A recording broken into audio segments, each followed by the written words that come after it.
Once those eggs are nice and once those eggs are nice and I can't even say it, nice and frothy. Nice and frothy. Okay, seriously. And my oven's done. Perfect. We're going to make a creamy, delicious chocolate buttermilk pie. It is so good, and don't let the word buttermilk turn you off. You're not going to know what's in here, but it just adds a little something special to this pie, and this is so quick, so easy. You put everything together, you mix it up, you put it in a pie shell, and you bake it, and super quick. And it starts with 6 eggs, so it's a very custardy-like pie. So I'm going to start by cracking 6 eggs. We'll be back in a minute.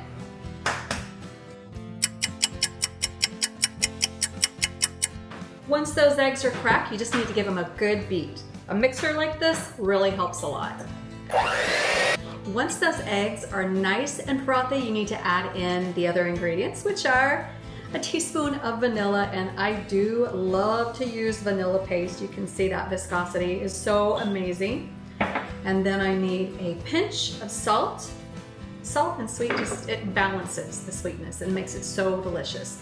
And then 1/2 cup of coconut sugar. You could use brown sugar if you want, but I'm trying to keep it a little bit healthier. And then I have a 1/4 cup of flour going in, and then my cup of buttermilk. All right, so let's blitz all this together. Then the final step is, this is chocolate buttermilk pie, so I need to add in my chocolate. And this is a cup of melted chocolate chips, and I used the HU brand, that is actually sweetened with dates. So they're a little pricier than your standard chocolate chips, but just to have a more naturally sweetened option, that's why I'm going for coconut sugar, and I'm going for these HU chocolate chips. I've melted this in the microwave for a minute. You can do it on top of a double boiler, but I love to just melt my chocolate in the microwave. I find it very easy, and it's pretty consistent. You just have to be very careful not to overdo it, because you can scorch it, and you don't want that.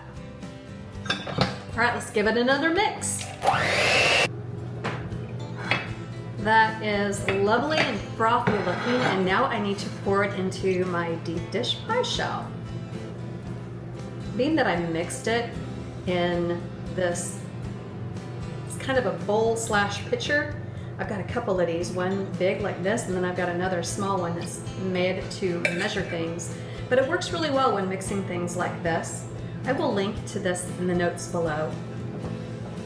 And you may have noticed that this looks very liquidy at this point, but this is going to bake in my 325 oven for like 1 hour and 15. It's going to take a long time to set up, but those eggs and a little bit of flour we have in there, plus the chocolate, is going to do the trick. And if you find that the edges of your pie crust start to burn, cover it with a little bit of foil at the end of the cooking process, and you will have a perfect pie every time. If you haven't yet, please take a moment to subscribe and turn on notifications to our YouTube channel. Click that bell icon below to be notified every time we launch a new video, and also go over to tkfoodie.com. Sign up there on our website. We have lots of new content coming out all the time, and we'll send you regular emails with what's new. You never know what you might be missing at tkfoodie.com.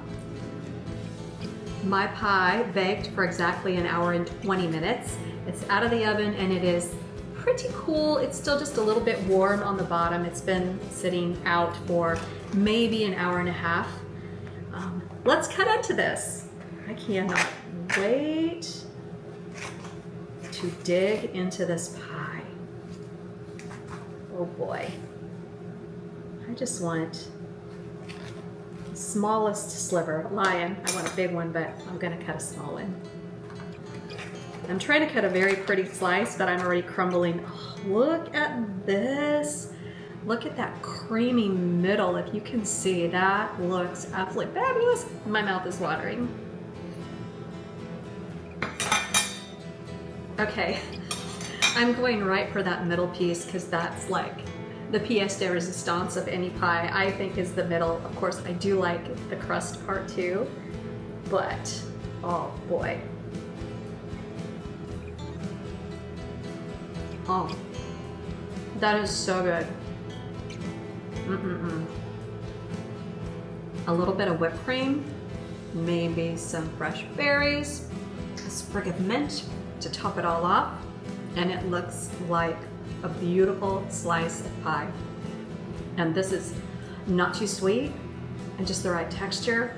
And if you chill it, if you take it out and you're not going to serve it right away and you chill it, I would recommend letting it sit out for at least an hour before you serve it, since room temperature is better than chilled for this pie.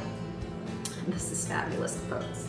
You've got to give this one a try, and the recipe is on tkfoodie.com. Yum.